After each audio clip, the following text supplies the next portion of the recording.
сіздермен өзімнің педагогикалық тәжірибеммен бөлісейін деп жатырмын. Өйткені 18 жыл педагогикалық тәжірибемен сүйене отырып, осы 18 жылдың ішінде бірнеше қызметтерді атқарған екенмін. Яғни көптеген жетістіктерге жеттім, көптеген білім алдым, өз білімімді жастарға шыңдадым. Және 18 жыл ішінде тек қана білім алып қана қоймай, оны еще өзімнің тәжірибемді қолдануға барынша тырыстым.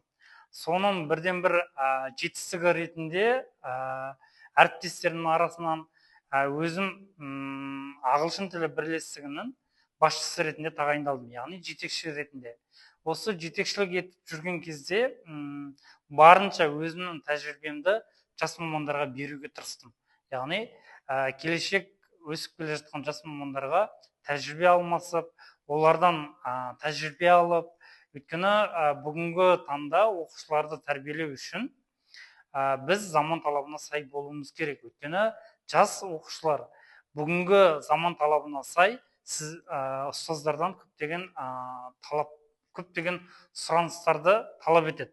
Сәйкесінше ұстаздар үнемі өздерін шыңдап отыру керек, үнемі тәжірибе алмасып отыру керек, және осы заман талабына сай дағдыларды бойына сіңіре білу керек. Сонымен қатар ұстаз ол өте жауапты жұмыс. Өйткені өзінің жұмысымен қатар, өзінің мамандығымен қатар, ол баланың бойына ұлттық құндылықтарды сіңіре білу керек, балаға тәрбие бола білу керек, және баланың адал азамат болып өсуіне және халықаралық деңгейде бәсекеге қабілетті болуына ықпал етуі керек. Мысалы, мен өзімнің ағылшын тілі пәні бойынша мұғалім ретінде балалардың тілдік құндылықтарын жетілдіруге бар күшімді саламын. Сәйкесінше балалардың ағылшын тілінде сөйлеу қабілеттіліктерін арттыру мақсатында оларды көптеген сайыстарға, ғылыми жобаларға, сонымен қатар олимпиадаларға қатысуына ықпал етемін. Оның нәтижесі ретінде өзімнің оқушыларымның аудандық, қалалық деңгейде жарыстарға қатысып, орын алғандығын дәлел ретінде айта білемін.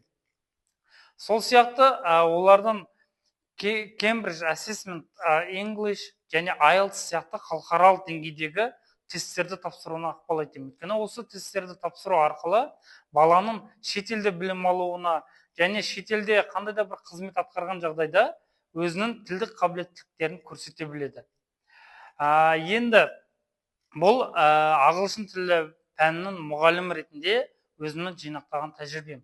Енді жас мамандарға тәлімгер ретінде айтатын болсам, әрине кез келген жас маман келген кезде біз оған мектеп қабырғасында қандай қызметтерді атқару керек. Яғни ұстаз тек қана өзінің мамандығы бойынша білім беріп қана қоймай, сонымен қатар ол баланың бойына, балаға тәрбие тұрғысынан қандай құндылықтарды игерте алады, және баланың толыққанды жауапкершілігін өзінің мойнына алатындығын түсіндіруіміз керек. Сонымен қатар тәлімгерге кез келген оқушымен немесе мектеп қабырғасында қандай да бір шығармашылық қызметтермен атқарған кезде кездесетін кездейсоқ оқиғаларымен қалай күресу керек, және одан қалай шығу керек, және оны қалай шешу керек жолдарын үйретеміз. Сонымен қатар ұстаздық тұрғысынан ол жас мамандарға қандай құжаттарды жақсы білуі керек, және өз сабақ беру тәжірибесінде қандай әдістерді қолданғаны дұрыс, және әрбір балаға жеке тұлға ретінде қарап, әрбір баланың өзінің жеке ерекшелігін және қызығушылығын анықтай білу керек. Соған сәйкес тиісті білімді беру керек. Сонымен қатар бүгінгі таңда мен ағылшын тілі бойынша English Speaking Club жобасын жүзеге асырып отырмын.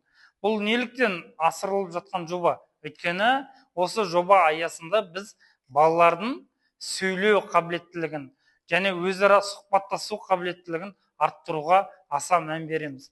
және бұл жерде тек жалғыз мен ғана емес, менің жетекшілігімдегі ағылшын тілі пәнінің мұғалімдері бірлесе отырып, сол балалардың сөйлеу қабілеттіліктерін арттыру мақсатында осы жобаны жүзеге асырдық. Жоба 1 жыл бойы жүзеге асып келеді және бүгінгі таңда өте сәтті болған жобалардың бірі ретінде айта білемін.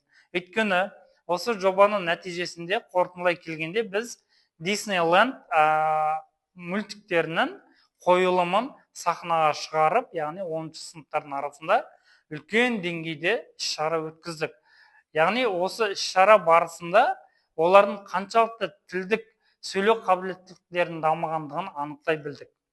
Сонымен қатар мен ұстаздарымның біліктілігін арттыру мақсатында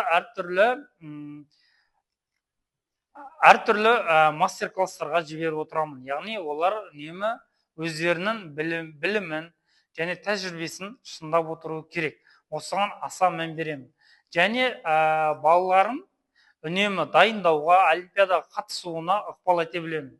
Сәйкесінше сіздерге осы презентация барысында ұсынып отырғаным, жас мамандарға қандай білімді беру керек, қандай тәжірибе алмасуды көрсету керек, соған аса мән берсеңіздер деймін. Өйткені сізден тәлім тәрбие алған жас маман ол келешекте сіз жүзеге асырған әдістерді ол өзінің жұмысында, өзінің тәжірибесінде қолданатындығына нақты сенім білдіремін. Өйткені сіз алдыңызға келген жас маманға нақты қандай мақсаттарды қоюды үйретуіңіз керек. Сонымен қатар өзінің сабақ беру барысында балаға қандай дағдыларды бойына сіңдіру керек. Осының барлығын білгені дұрыс. Сіздерге үлкен рахмет, алғыс бөліп тыңдағандарыңызға. Егер қандай да бір сұрақтарыңыз болса, жекелей келіп қойсаңыздар болады.